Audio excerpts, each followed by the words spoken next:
मुझे खबर मिला है कि जो हमारा पुराना राजभवन था, जो 1949 में राजमाता कंचन प्रभा देवी ने टर्म्स एंड कंडीशन में फ्री में ये गवर्नमेंट ऑफ इंडिया को दिया था, राजभवन को वहां में राज्यपाल को रखने के लिए एक अग्रीमेंट हुआ था।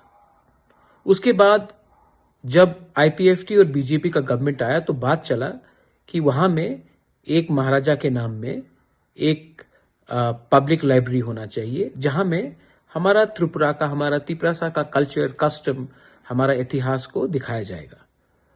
लेकिन अब मुझे खबर मिल रहा है कि वहां में ये जो पुराना राजभवन है, वहां में बिना किसी से कंसल्ट करके, बिना हमारा सेंटिमेंट, सिर्फ मेरा फैमिली का नहीं, हमारे लोगों का, हमारा स्टेट का कल्चर का सेंटिमेंट को कंसल्ट करके वहां में एक 5 स्टार होटल बनाया जाएगा।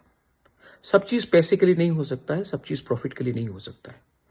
आज अगरतला में हमारे नाम में, तिपरासा महाराजा के नाम में, हमारे त्रिपुरा के कल्चर के बारे में क्या बचा है, और आज जो भी बचा है हमारा इतिहास, उसको भी आप प्रॉफिट मेकिंग के लिए आप बिना हम लोग से बात करके आप यहां में 5 स्टार होटल बना रहे हो।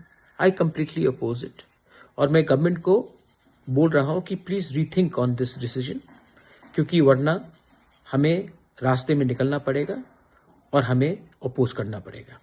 मैं स्टेट के खिलाफ नहीं हूं, मैं चाहता हूं कि स्टेट में टूरिज्म डेवलप हो, उन्नति आए। आप कहीं और में बनाइए, जगह मैं दे देता हूं, लेकिन हिस्टोरिकल प्लेसेस में, वहां में बिना हमारे लोगों से कंसल्ट करके ये सब करना, ये हमेशा हो रहा है।